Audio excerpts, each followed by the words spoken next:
Poster में दिए गए उन्वान की मुनासबत से थोड़ी देर आपका वक्त लेकर कुछ अर्ज करने की जसारत करूंगा, मगर आइए नबी कौनैन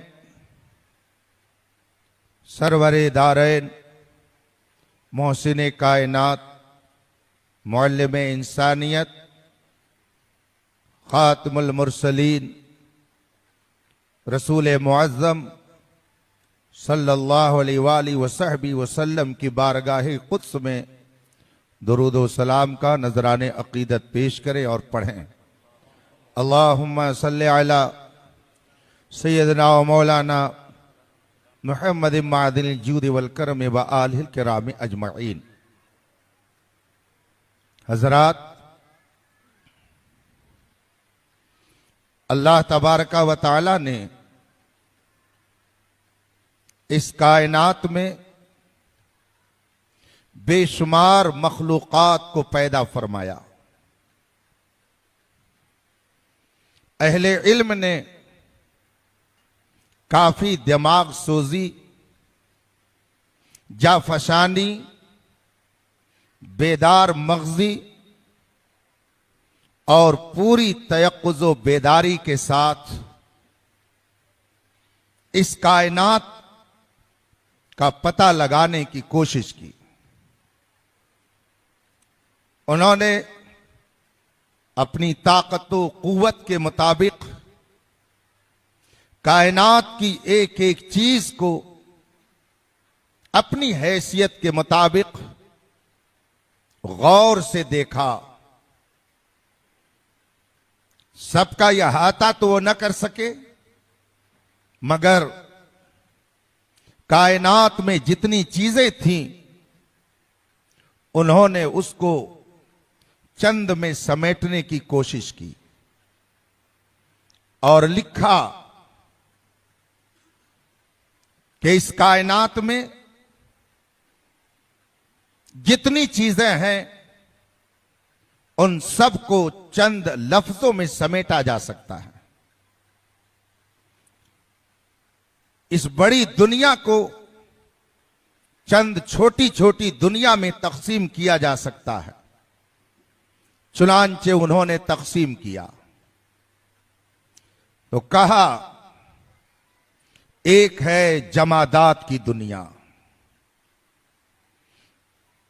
एक है नबातात की दुनिया और एक है हैवानात की दुनिया। इन तीनों में ये पूरी कायनात सिमटी हुई है। जमादात की दुनिया की खोज लगाते लगाते इंसान सर पटक करके बैठ गया, मगर जमादात की दुनिया की हर चीज की वो तहकीक नहीं कर पाया। अब ये जमादात क्या है, इसके लिए जामिया कादिरिया में जाइएगा या काज़ी कर्नाटका की खिदमत में हाजिरी दीजिएगा। ये उलमा तशरीफ फरमा है, इनसे आप रुजू कीजिएगा, तब ये आपको बताएंगे। जमादात की दुनिया में गौर करने के बाद वो थक हार कर बैठ गए और उस दुनिया की हर शय का पता नहीं लगा सके। फिर उसके बाद उन्होंने नबातात की दुनिया में गौर करना शुरू किया। उसको समझने के लिए, उसकी हकीकत तक पहुंचने के लिए अरबाब इल्म और दानिश ने बड़ी बड़ी दरसगाहें कायम की, जिसको आप एग्रीकल्चर के नाम से जानते हैं। वहां नबातात की दुनिया के हवाले से गुफ्तगू होती है, मगर आज तक बड़े बड़े साइंसदां, दानिश्वर, फजलो कमाल वाले तमाम नबातात की हकीकतों को न जान सके। अभी मान मेरे जहन में मेरे करम फरमा दोस्त की बात याद आ गई, जो चंद साल पेशतर एक एक्सीडेंट के हादसे का शिकार होकर दुनिया से रुखसत हो गए। करम नवाज हजरत अल्लामा मौलाना मुफ्ती मोहम्मद निजामुद्दीन नूरी साहब दारुल उलूम फैजुर रसूल बरां शरीफ की बड़ी अहम शख्सियत थी। बहुत मरंज शख्सियत के वो मालिक थे। उन्होंने एक मर्तबा मुझसे फरमाया, उनकी तबीयत में मिजाज था, गुफ्तगू बड़ी सलीके की और शगुफ्ता करते थे और उनकी गुफ्तगू में हंसी का उंसुर भी पाया जाता था। महफिल को वो लाजाजार बनाए रहते थे। उन्होंने मुझसे एक बार फरमाया कि हमारे इलाके में एक हजरत तशरीफ फरमा है। उन्होंने एक दुकान पर कह दिया कि जब मैं मदरसा छोड़कर घर आता हूं तो मुझे कोई ऐसा आलिम नहीं मिलता है कि जिससे मैं बात करूं, इसीलिए ज्यादातर वक्त मैं अपने घर ही में गुजारता हूं। किसी ने पूछा क्यों? कहा चूंकि मैं अरबी जबान ही बोलता हूं, उसी में मेरी आम तौर से गुफ्तगू होती है और इस इलाके में कोई ऐसा है नहीं जो मुझसे अरबी टू अरबी बात करे, इसलिए मैं ज्यादातर घर ही रहता हूं। हजरत मुफ्ती साहब अलैहि रहमा ने मुझसे फरमाया कि शुदा ये बात मेरे कानों तक पहुंच गई। मैं मौके के इंतजार में रहा, कोई वक्त आए तो मैं उनसे गुफ्तगू करूं। चूंकि वो मेरे हम असर थे, मेरे मुआसिर थे, मेरे हम जमाना थे, इसलिए मुझे गुफ्तगू करने में कोई तकल्लुफ नहीं था। हुस्ने इत्तेफाक एक होटल पर मिल गए और फिर सलाम अलैक के बाद मुफ्ती साहब ने उनसे फरमाया, हजरत मैंने सुना है कि कोई आपसे अरबी जबान में बात करने वाला नहीं मिल रहा है, इसीलिए आप ज्यादातर घर रहते हैं। आप चूंकि अरबी में बाज जबान चलाने के और अरबी जबान में गुफ्तगू करने के आदी हैं, इसलिए आप जब अपने जैसा किसी को नहीं पाते हैं तो मायूस होते हैं। तो हजरत आपके पास तो अरबी का बहुत जखीरा होगा, जरा बताइए ये सामने जो घास है जिसको हमारी जबान में दूब कहते हैं, और उधर देखिए वो मोथा है, वो भी एक घास है, और उधर देखिए बरसीन है, बताइए इन तीनों की अरबी क्या है? आप बहुत अरबी में गुफ्तगू करने के आदी हैं, बताइए इनकी अरबी क्या होगी? वो बेचारे खामोश हो गए, नहीं बता सके। जबकि मोथा, बरसीन, ये दूब, ये घास, ये आपके सामने हमेशा रहती है, मगर आप इसकी हकीकत नहीं जानते हैं। आप इसके बारे में नहीं जानते हैं कि इसका नाम क्या है। जब आप इन घासों की हकीकत और उनके सही नामों तक नहीं पहुंच सके तो बड़े लोगों के नामों की हकीकत तक कैसे कोई पहुंच सकता है? ये नबातात की दुनिया है और इसमें इतने नबातात कि उन सब का इहाता और उनका शुमार करना अक्ले इंसानी के लिए मुश्किल है।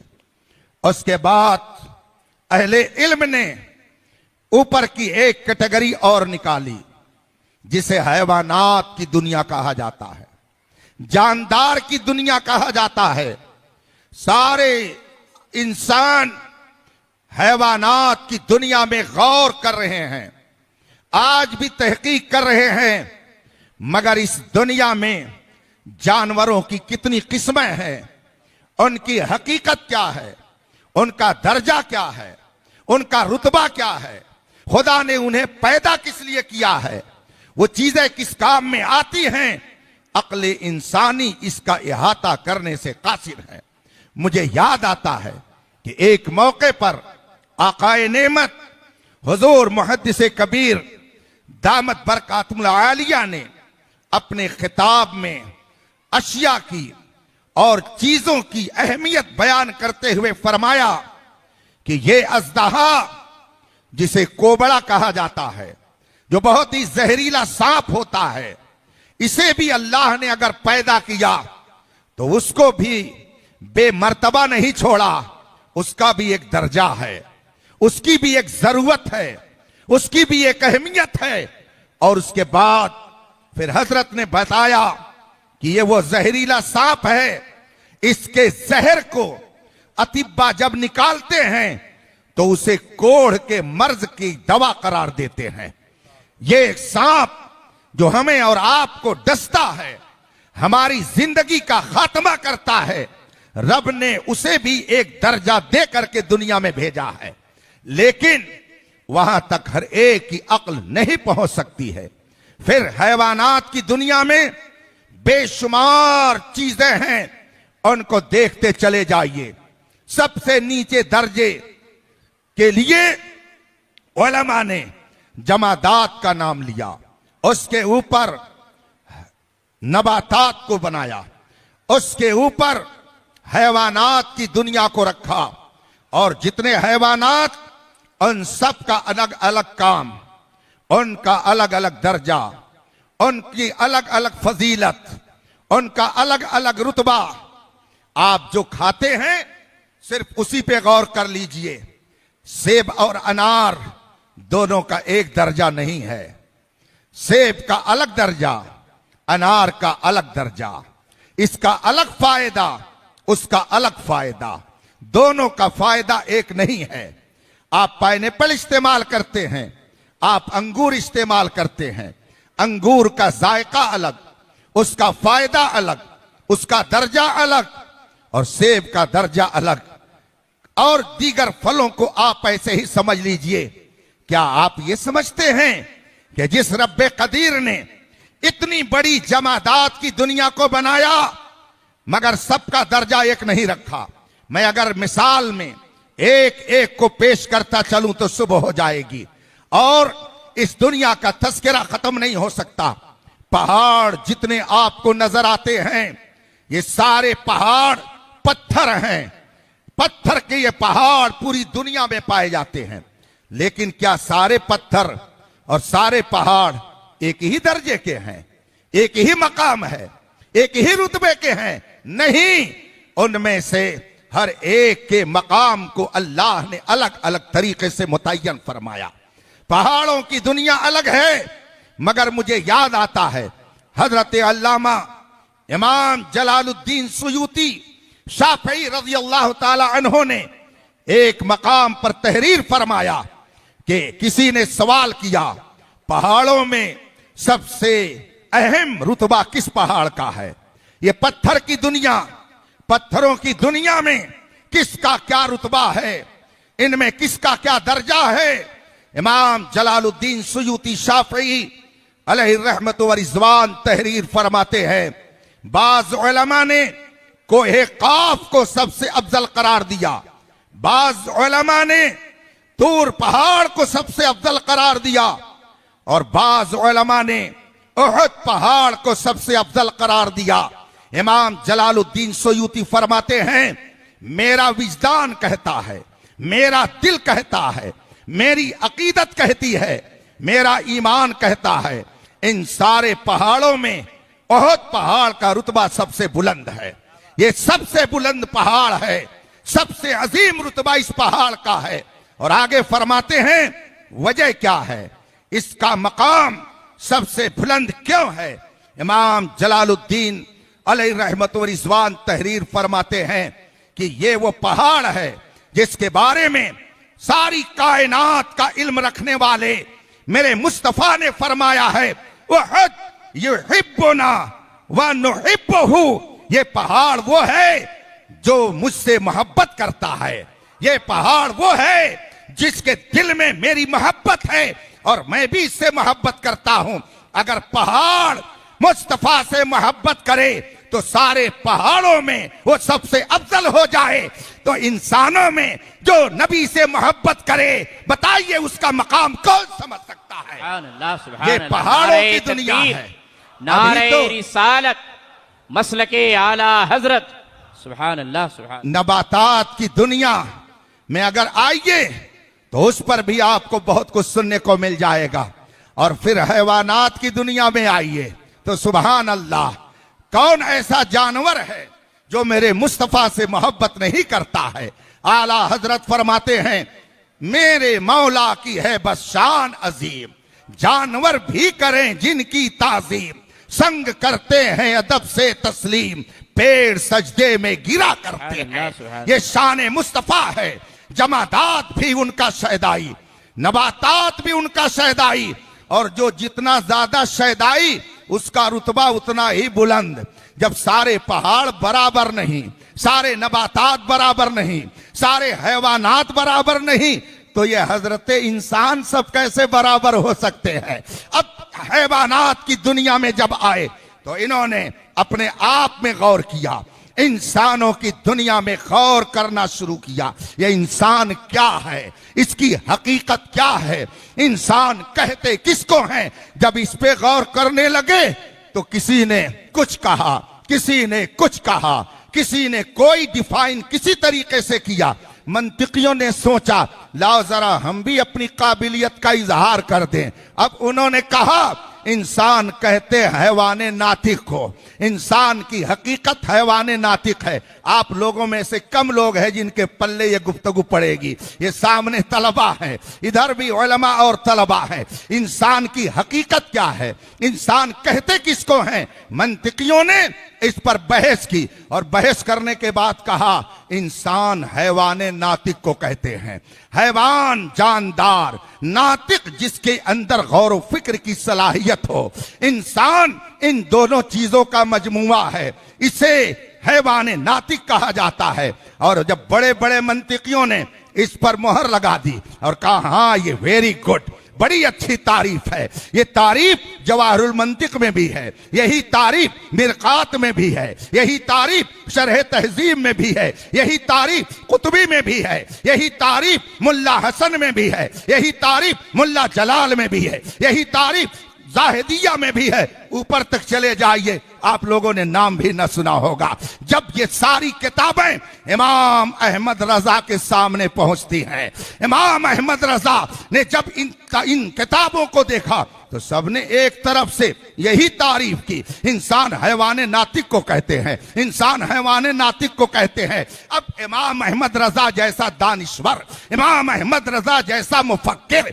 इमाम अहमद रजा जैसा फलासफी, इमाम अहमद रजा जैसा मुतकल्लिम, इमाम अहमद रजा जैसा मंतिकी, इमाम अहमद रजा जैसा वसूली, इमाम अहमद रजा जैसा फकीह, इमाम अहमद रजा जैसा मुहद्दिस, इमाम अहमद रजा जैसा मुदब्बिर, 200 साल के अंदर पूरी दुनिया में कोई नजर नहीं आता है। आइए इमाम अहमद रजा ने जब इस तारीफ पर गौर किया तो क्या फरमाया। अल मलफूज उठा करके देखिए। मैं नसीहत करने के काबिल तो नहीं, मगर अपने इन तलबा से मैं ये जरूर कह करके जाऊंगा, इकरा का पैगाम आपके लिए है। पढ़ो पढ़ो, जब कुरान पढ़ोगे, जब हदीस पढ़ोगे, जब कुतुबे फिक्र पढ़ोगे, जब तफासीर की किताबें पढ़ोगे तो इल्म का जलवा नजर आएगा। इमाम अहमद रजा की अजमत का सिक्का दिल पे चमता चला जाएगा। फिर आप कहेंगे इमाम अहमद रजा सिर्फ एक मौलवी का नाम नहीं है, इमाम अहमद रजा मुस्तफा के एक मोजिज़े का नाम है।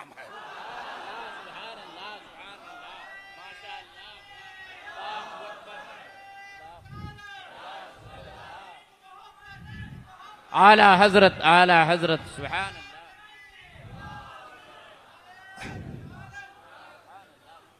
हमारी देहाती जबान में यूपी में एक लफ्ज इस्तेमाल किया जाता है, एक जुमला बोला जाता है, बंदर क्या जाने अदरक का स्वाद। इधर भी बोला ही जाता होगा, और मुझे मालूम हुआ कि इस इलाके में बिना रस के लोग ज्यादा हैं। अरे गलत बोल दिया, बिना रस नहीं बल्कि बना रस है, यानी ये बिगड़ा रस नहीं है बल्कि बना रस है। बना रस है तो उसको पीना ही चाहिए। आप लोग बैठे हुए हैं, पी रहे हैं, उलमा की ज़ियारत कर रहे हैं, और ये जो आपके सामने सबसे आखिर में जलवा फरमा हुए, ये हम सब लोगों के पीर खाने के साहिबे सज्जादा हैं। हम सब लोगों के दादा पीर की खानकाह के सज्जादा नशीन जलवा फरमा है। बरेली शरीफ रूहानी फैज़ो बरकात का सेंटर, मारहरा शरीफ रूहानी फैज़ो बरकात का सेंटर। बरेली शरीफ में फैज़ो बरकात पहुंचे मारहरा शरीफ से, और मारहरा शरीफ पहुंचे बिलग्राम शरीफ से। उस गद्दी के मसनद नशीन और वहां के इंतजामों इंसराम को अपने हाथ में लेकर शानदार तरीके से मैं कदे कादरियत से जाम पिलाने वालों में से एक अजीम जात हजरत सैयद रिजवान मियां किबला की है, जो तशरीफ फरमा है।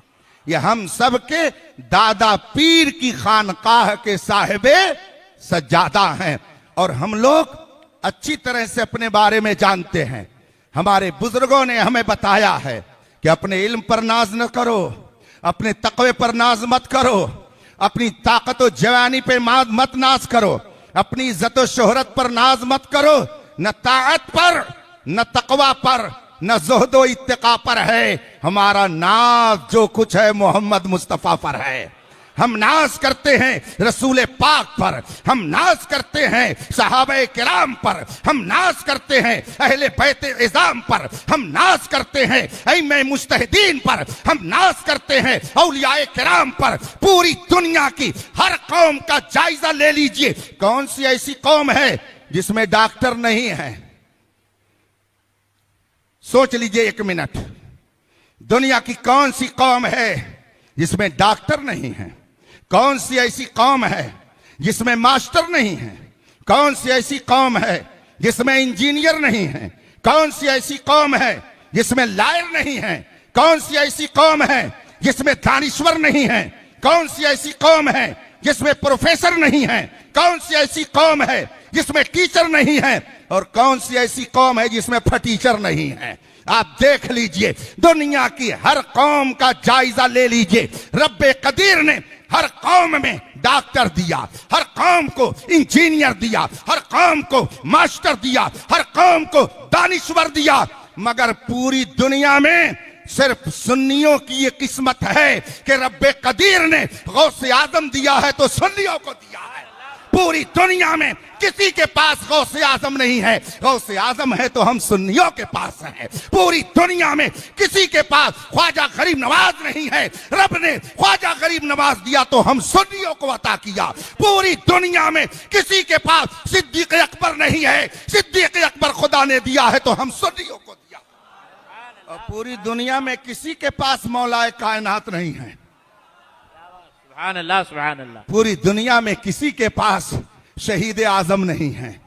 पूरी दुनिया में किसी के पास मुजद्दिद आजम नहीं है। पूरी दुनिया में किसी के पास इमाम आजम नहीं है। ये बुजुर्ग हस्तियां खुदा ने दिया तो हमें और आपको दिया है। जिसके पास ये ज़वाते कुदसिया हों उनको घबराने की जरूरत नहीं है।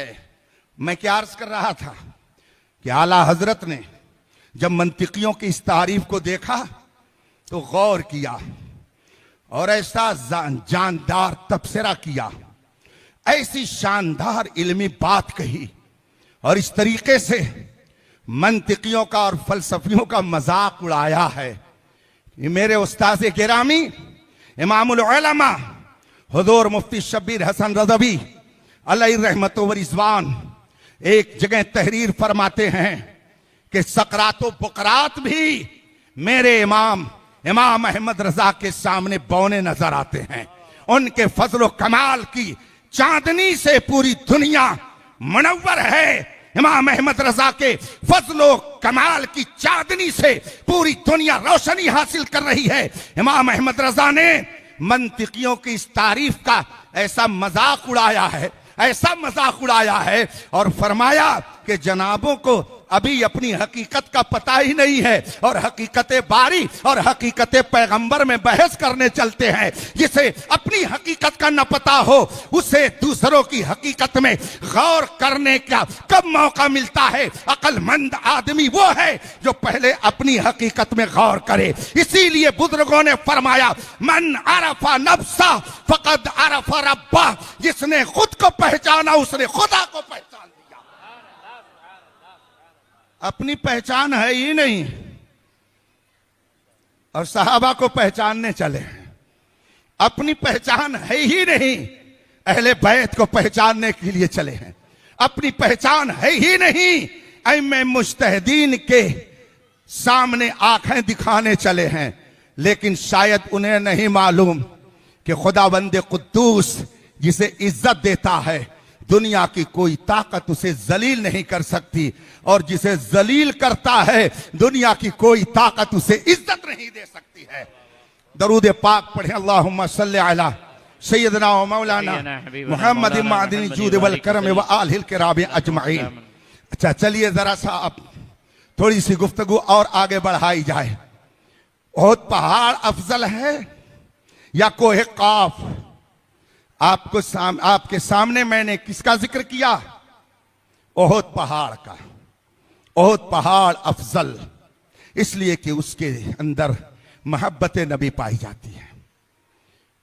ओहद पहाड़ अफजल है, इसको आपने नहीं जाना, बुजुर्गों ने जाना और बुजुर्गों ने बाद के लोगों को पहुंचाया, बाद के लोगों ने बाद के लोगों को पहुंचाया। अच्छा, सेब भी ताकतवर फल है, अंगूर भी ताकतवर फल है, अनार भी ताकतवर फल है, मगर अनार की खुसूसियत अलग है, सेब की खुसूसियत अलग है। ये आपने खुद तहकीक करके जाना है। आप में से कोई है ऐसा कि जिसने खुद लेबोरेटरी में जा करके, रसदगाह में जा करके शुआओं को देखा, चांद की चांदनी को देखा, सूरज की रोशनी को देखा और उसके बाद में फिर उसने फैसला किया कि इन दोनों में कौन सबसे बेहतर है, किसकी कुव्वत कितनी ज्यादा है? आपने खुद से जाना है?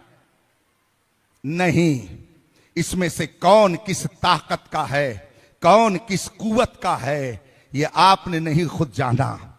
इसको डॉक्टरों ने बताया, इसको हकीमों ने बताया, इसको तबीबों ने बताया। उन्होंने तहकीक की, उन्होंने रिसर्च किया, उन्होंने उसमें गौर व फिक्र किया और उसके बाद में तजर्बा किया।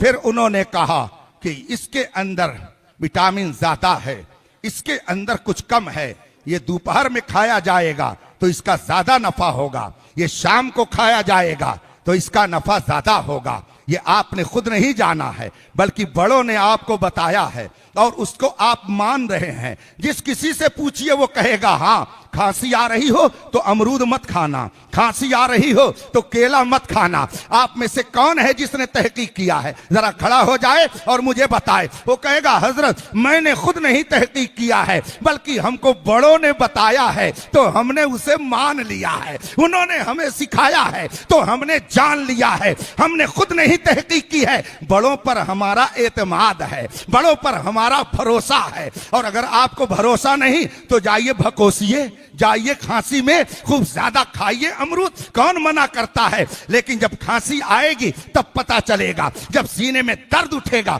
तब पता चलेगा। खूब खांसी आ रही हो और खूब ठंडा शरबत पीजिए, बर्फ जमाया हुआ खूब पी लीजिए, खूब शानदार आपकी खांसी शानदार तरीके से ठीक हो जाएगी, पता चल जाएगा। आप कहेंगे नहीं हजरत मैं ऐसा नहीं करूंगा, इसलिए कि अगर जुकाम हो, खांसी आ रही हो तो ऐसी सूरत में केला नहीं खाया जाएगा। इसमें हम अमरूद दोपहर में खा तो सकते हैं मगर डर लगता है, नहीं खाएंगे, ये ठंडा है। आपने खुद तहकीक किया है? कौन है आप में से जो ये तहकीक करता है और कहता है मैंने ये तहकीक किया है, मैं इसको अपनी तहकीक के बलबूते मान रहा हूं? आप में से कोई नहीं। कहेगा हमने बड़ों से सुना है, हमने बड़ों से जाना है, बड़े डॉक्टर ने ये बताया, फला हकीम ने ये लिखा है, लुकमान हकीम ने ये लिखा, सकरात ने ये लिखा, बकरात ने ये लिखा, फला ने ये लिखा। उसने तहकीक किया, उसने बताया और ये सिलसिला चला आ रहा है। हम आंख बंद करके वही कह रहे हैं जो इन हकीमों ने कहा है। अब जरा और आगे बढ़िए, जरा और आगे गौर करने के लिए कदम बढ़ाइए। चलिए इंसानों की दुनिया में आ जाइए। आप में से इतने लोग बैठे हैं, कोई बता सकता है कि इसका रुतबा कम है, उसका रुतबा ज्यादा है? मगर अपने ही तरफ से तहकीक करके बताएगा। यह न कहेगा कुरान में इनकी फजीलत आई है, यह न कहेगा हदीस में इनकी फजीलत आई है। बस अपनी तरफ से जरा बता दीजिए। जब आपको अपने बारे में नहीं मालूम, ये सामने मेरे पहचाने हुए कुछ चेहरे लग रहे हैं, ये 4 चेहरे इधर दाहिनी तरफ बैठे हैं। जरा एक दूसरे के बारे में आप फैसला करके बता तो दीजिए कि मैं अफजल हूं कि ये अफजल है। इधर इतने लोग बैठे हैं, इनमें से कौन कितना अफजल है आप नहीं बता पाएंगे, ये भी नहीं बता पाएंगे। इसलिए कि अफजल का माना क्या होता है आप उलमा से पूछिए, सूफिया से पूछिए, अहले सुन्नत के अमायदीन से पूछिए। चलिए दरबारे अइम्मे मुज्तहिदीन में उनसे पूछिए कि हुजूर आप बताइए अफजल का माना क्या होता है। जब ये कहा जाता है फलां सहाबी फलां से अफजल है, फलां हस्ती फलां से अफजल है, तो इसका माना क्या होता है, इसका मतलब क्या होता है? अब मैं आपका इम्तिहान नहीं लूंगा, लेकिन पूछ तो सकता ही हूं। बताइए जब यह कहा जाता है सिद्दीक अकबर अफजल हैं, फिर उमर फारूक अफजल हैं, फिर उस्मान गनी अफजल हैं, फिर मौलाए कायनात अफजल हैं, तो इस अफजल का क्या माना होता है बताएंगे? क्या माना लिया जाता है? आइए, इसीलिए मैं आपसे तो नहीं हुक्म के तौर पर कह सकता हूं, मगर इन तलबा से कह सकता हूं, इल्म हासिल कीजिए, पढ़िए, मुताला कीजिए और फिर उसके बाद में मैदान अमल में उतरिए। इल्म और अमल और उसके बाद में हिमायत दीन, ये 3 बहुत ही अहम चीजें हैं। पढ़िए, इल्म का जखीरा अपने सीने में मौजूद रखिए और अमल की दुनिया में उतरिए और हिमायत दीन के लिए हमेशा तैयार रखिए।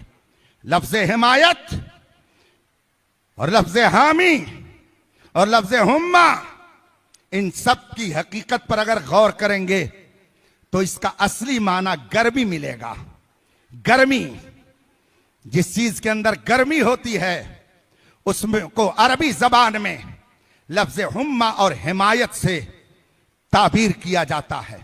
अरबी में अगर कोई बुखार ज़दा है तो उसके लिए लफ्ज हुम्मा बोला जाता है, यानी ये बुखार है, इसको बुखार, बुखार में आदमी का जिस्म गर्म हो जाता है।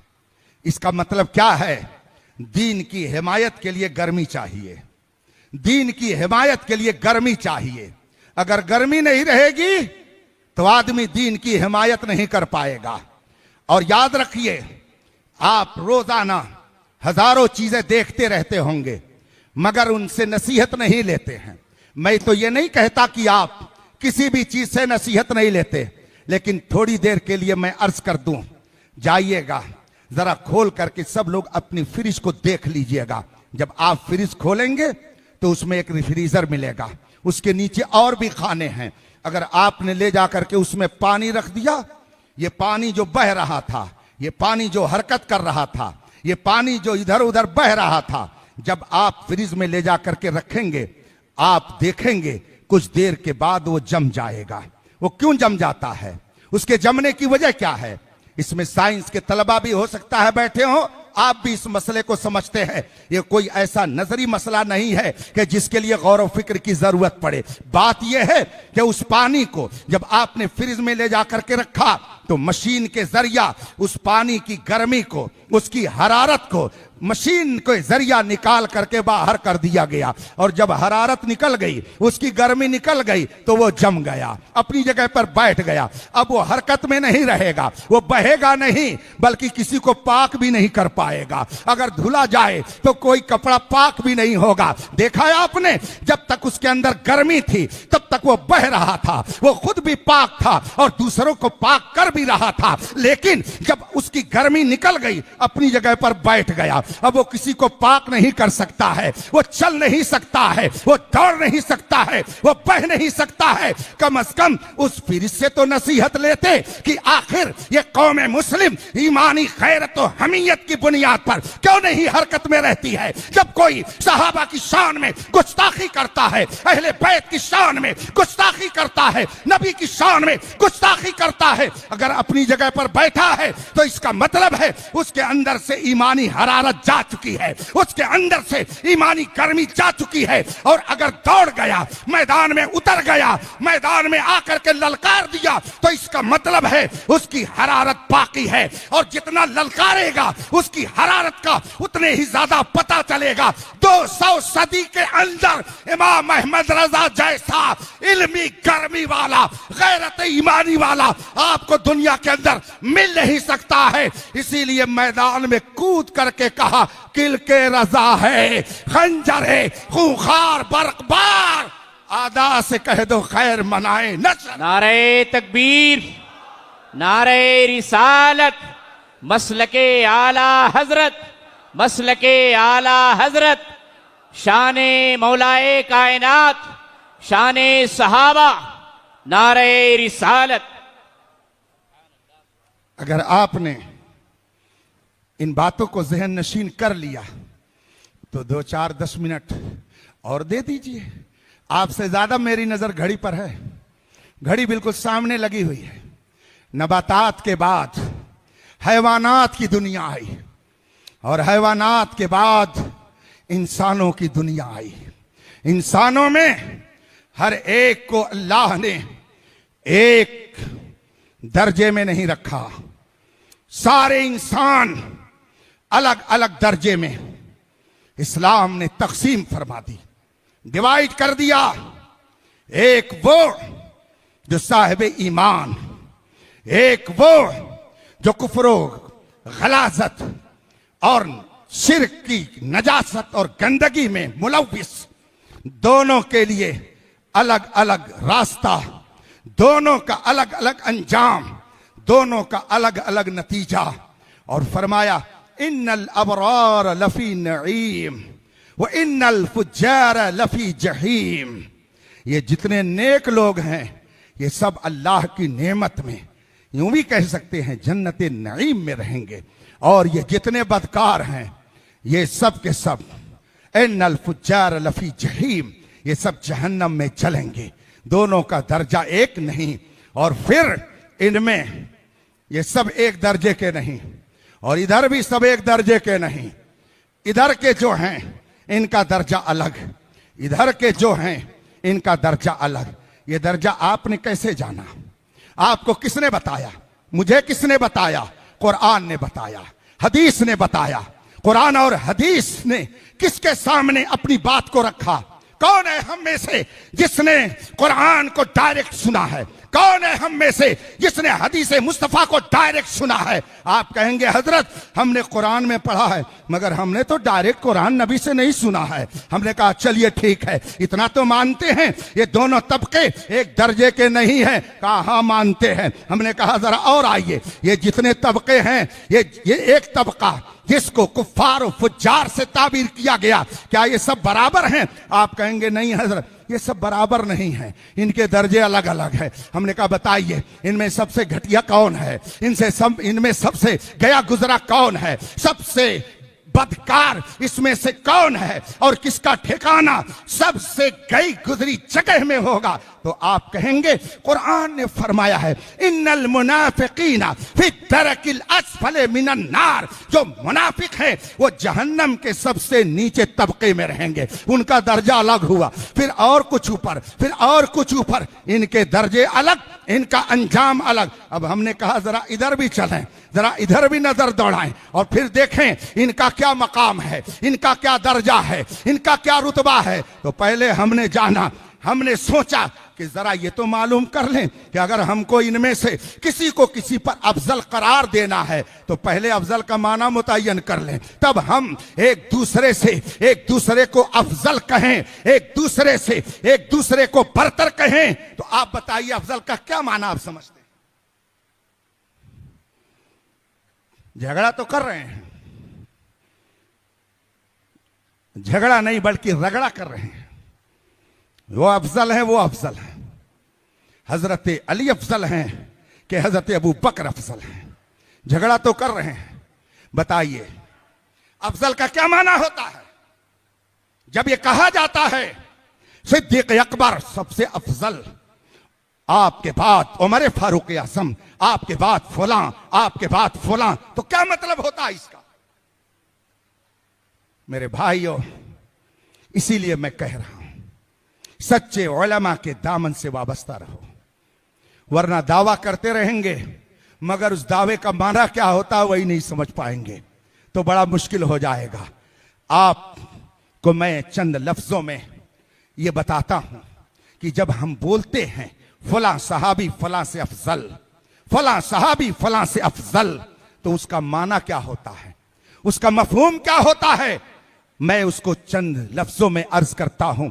हमारे सारे उलमा बहार शरीयत से लेकर शरह अकायद, शरह मवाकिफ, वहां तक की अकीदे की सारी किताबें, बल्कि उसके ऊपर तक नसीम और रियाज जो शरह है शिफाल अल्लामा काजी अयाज की, उसके ऊपर शरह फिक़ह अकबर जो मुल्ला अली कारी की है, उसके ऊपर फिक़ह अकबर जो सैयदना इमाम आजम की है। आप इन सारी किताबों को देखिए, और अगर सबका मौका न मिले तो बहार शरीयत तो इल्ला माशा अल्लाह हर एक के घर में तो कोई ना कोई हिस्सा मिल ही जाएगा। आप ये कह करके नहीं जा सकते हैं कि मेरे घर में नहीं है।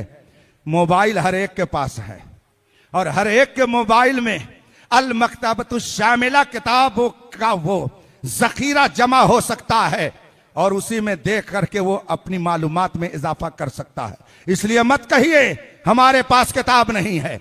अगर कोई मुझसे कहता है हजरत ये मसला कैसे है, मैं उससे कहता हूं घर में कोई किताब हो देख लीजिए, वो कहते हैं हजरत कोई किताब नहीं। मैं कहता हूं बहार शरीयत है कि नहीं है, कहते हैं हजरत वो भी नहीं है। तो मैं कहता हूं मोबाइल खोलिए, उसमें देखिए बहार शरीयत मौजूद है। आपको किसी के पास जाने की जरूरत नहीं है। बहार शरीयत उर्दू में है, बहार शरीयत हिंदी में है, बहार शरीयत इंग्लिश में है। आप ये भी नहीं कह सकते हजरत हम साउथ के रहने वाले हैं, हम उर्दू सही ढंग से नहीं पढ़ पाते हैं, ये उज्र भी नहीं चलेगा। इंग्लिश में भी है, हिंदी में भी है, उर्दू में भी है। दुआ कीजिए कि अरबी में भी बहार शरीयत आ जाए, और ऐसे उलमा का एक ग्रुप तैयार हो जाए जो बहार शरीयत को अरबी में लिख करके अरब दुनिया वालों के सामने पेश कर दे कि ये अहमद रजा की किताब नहीं है बल्कि उनके शागिर्द की किताब है। इस किताब की जब ये अजमत है, उस्ताद की किताब फतावा रज़वियत की अजमत को कौन समझ सकता है?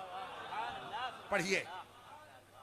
तो मैं और बड़ी किताबों का हवाला इस वक्त नहीं, बहार शरीयत ही का हवाला दे रहा हूं, ताकि कोई ये ना कहे कि अल्लम गल्लम शायद मार करके चले गए। हम लोग अल्लम गल्लम वालों में से नहीं हैं। हाँ, अगर कोई अल्लम गल्लम करता है तो भल्लम दिखाने वालों में से जरूर हैं। बहार शरीयत उठाइए, अकीदे तौहीद, अकीदे रिसालत, और उसके बाद फिर अकीदे इमामत व खिलाफत, अकीदे सहाबियत का तज़किरा पढ़िए। हुजूर सदरुल शरिया खलीफा आला हजरत मोहसिन अहले सुन्नत उस्ताद मुतलक फिल हिंद अल्लामा अमजद अली आज़मी अलैहि रहमत व रिज़वान बहार शरीयत में पहले ही हिस्से में, पहले ही जुज में फरमाते हैं कि आखिर जब हम बोलते हैं हजरत सिद्दीक अकबर सारे सहाबा में सबसे अफजल, तो इस अफजल का माना क्या होता है? वो फरमाते हैं अफजल का माना होता है खुदा की बारगाह में, गौर से सुनिएगा, खुदा की बारगाह में सबसे ज्यादा करीब कौन है? अफजल का माना क्या हुआ? खुदा की बारगाह में सबसे ज्यादा करीब कौन है? खुदा की बारगाह में सबसे ज्यादा सवाब किसका है? खुदा की बारगाह में सबसे अजीम रुतबा किसका है? यह है अफजल का माना। अफजल का माना यह है कि खुदा की बारगाह में कौन ज्यादा करीब है। तो आप बताएंगे खुदा की बारगाह में कौन ज्यादा करीब है। आप तो अभी मोमिनों से करीब नहीं हो सके, वलियों से करीब नहीं हो सके, नबियों से करीब नहीं हो सके। आपको क्या पता खुदा से कौन ज्यादा करीब है। ये वही बताएगा जो खुदा के दरबार में रसाई रखता है, और वो जात मोहम्मद रसूलुल्लाह। 1400 साल के बाद जिनको पेशाब करने का ढंग नहीं, कोई ये टांग उठाता है, कोई वो टांग उठाता है। अगर इनसे पूछ लिया जाए, मैं आपसे मुखातब हूं, बनाते हुआ से इस जुमले में मुखातब नहीं हूं, आपसे मुखातब हूं। अगर इनसे पूछ लिया जाए कि जब बैतुल खला में जाया जाता है तो जाने के आदाब क्या हैं। बैतुल खला जिसको टॉयलेट कहते हैं, उसमें जाने के आदाब क्या हैं। माफ कीजिएगा, 70% तो ऐसे लोग जरूर होंगे जो बता देंगे। जाते सब हैं, मगर जाने का तरीका क्या है नहीं बता पाएंगे। ये मैं जानता हूं, इसलिए कि मैं नफ्सियात के हवाले से इमाम गजाली की किताबों का मुताला करता हूं। उनकी किताबों का मुताला करने से नफ्सियात का पता चलता है। मैं कोई इल्म गैब थोड़ी रखता हूं, लेकिन मैंने कसम खा के कह दिया था आपके इसी बिंगलौर की सरजमीन पर कि खुदा की कसम तुम नहीं पढ़ सकते हो। ये मैंने कहा था, खुदा की कसम खा के कहा था, और दुनिया ने देख लिया कि वो नहीं पढ़ सका, वो नहीं पढ़ सका। और दुनिया ने देख लिया कि जहालत का पुलंदा किस तरीके से मौलाए कायनात का नाम लेकर उम्मत मुस्लिमा में इंतशार पैदा कर रहा है। लेकिन मौलाए कायनात ने भी कैसा तीर चलाया। आदमी अपने महबूब का नाम नहीं जानेगा। हमसे कोई ख्वाब में भी पूछे, ख्वाब में भी पूछे कि बरेली के बड़े मौलाना का नाम क्या था, तो हम कहेंगे अहमद रजा नाम था। आप अगर पूछे ख्वाब में कि उनके घर वालों ने क्या नाम रखा था, तो मैं कहूंगा उनका तारीखी अल मुख्तार रखा गया था। मुझसे पूछेंगे कि घर वालों ने और क्या कह के पुकारा, तो मैं कहूंगा घर वालों ने उन्हें प्यार में अमन मियां कह करके पुकारा था। मैं कहूंगा कि उनका नाम खुद उनके जरिया कौम के दरमियान कैसे आया, तो मैं कहूंगा उनका नाम अब्दुल मुस्तफा था। ये नाम खुद उन्होंने रखा था। मैं ख्वाब में भी बता दूंगा, इसलिए कि वो मेरे महबूब हैं। मैंने उस महबूब के लिए न जाने कितने ऐरे गैरे खैरे को तर्क कर दिया। और क्यों तर्क किया? इसलिए कि उस महबूब ने हमें मोहब्बत नबी का जाम पिलाया। उस महबूब ने हमें अजमत सहाबा का दर्स दिया। उस महबूब ने हमें फजीलत अहले बैत बताई। उस महबूब ने हमें औलिया की ताजीम का सबक दिया। उस महबूब ने हमें अइम्मे मुज्तहिदीन के दामन से वाबस्ता रहने का शऊर अता किया। उस महबूब ने हमें बुजुर्गों की निस्बत की बहार अता फरमाई। इसीलिए तो कहते हैं डाल दी कल्ब में अजमत मुस्तफा सैयदी आला हजरत पे लाखों सलाम। सुभान अल्लाह, सुभान अल्लाह।